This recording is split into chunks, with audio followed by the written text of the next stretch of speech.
ici trois caméras qui sont proches en termes d'esthétique, par contre qui sur les performances n'ont rien à voir.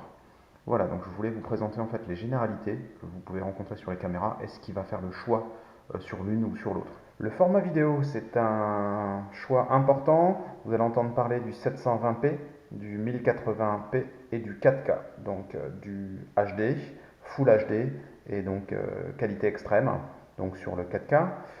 Mon choix se porte sur le 1080. C'est pour moi le meilleur rapport. Pourquoi le 4K est aujourd'hui très peu exploitable?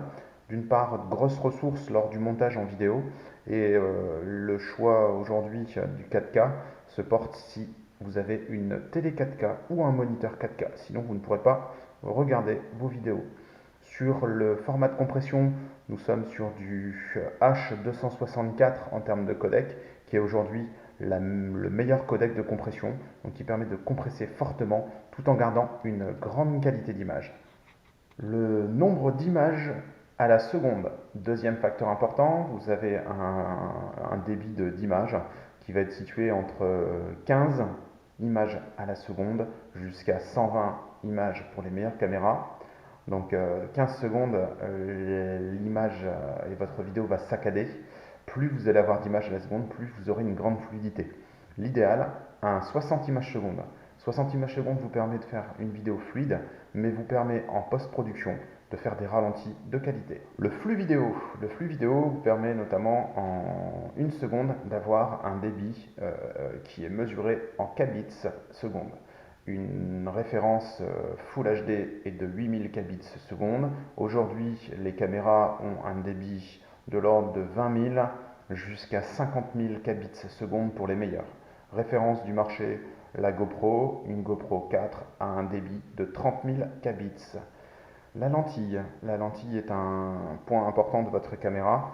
Vous avez donc du Sony, Panasonic ou lentille chinoise. C'est la qualité de l'objectif que vous avez sur votre caméra. Cette lentille peut être également changée, tout simplement en achetant sur internet une lentille de meilleure qualité ou avec des caractéristiques différentes sur l'angle ou sur les performances.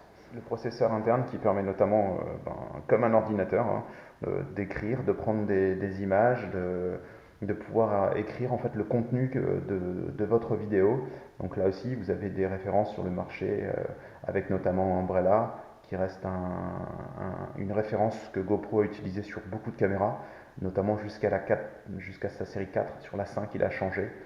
Si on prend cette caméra, Xiaomi a elle aussi un processeur Umbrella, donc de qualité. Enfin, l'écran LCD qui se trouve derrière votre caméra. Donc vous avez différentes tailles, donc des caméras sans écran, des caméras avec un écran de 1,5 pouces, 2 pouces, ou alors des écrans encore tactiles. Ça permet facilement de faire les réglages de votre caméra et surtout de pouvoir cadrer.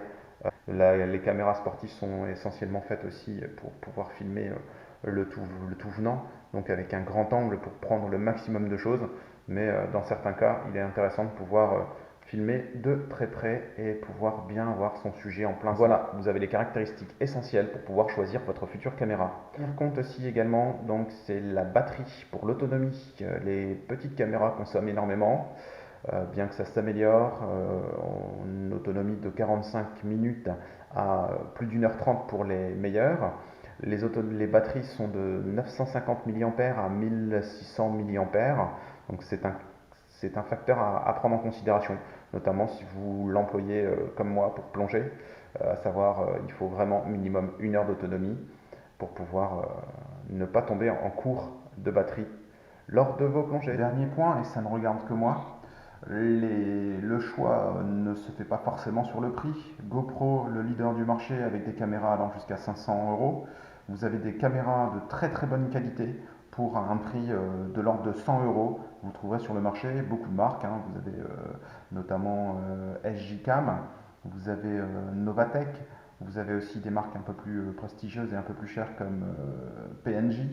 Vous avez également celle que j'ai citée et que vous voyez sur l'image, les Xiaomi de très très bonne qualité, concurrente directe de GoPro, même la GoPro 5, avec des prix de l'ordre de moitié. Maintenant, GoPro reste une référence pour l'avoir essayé et pour en avoir eu 3 ces dernières années. Voilà, j'espère que ce tuto pourra vous servir lors du choix de votre future caméra. À bientôt.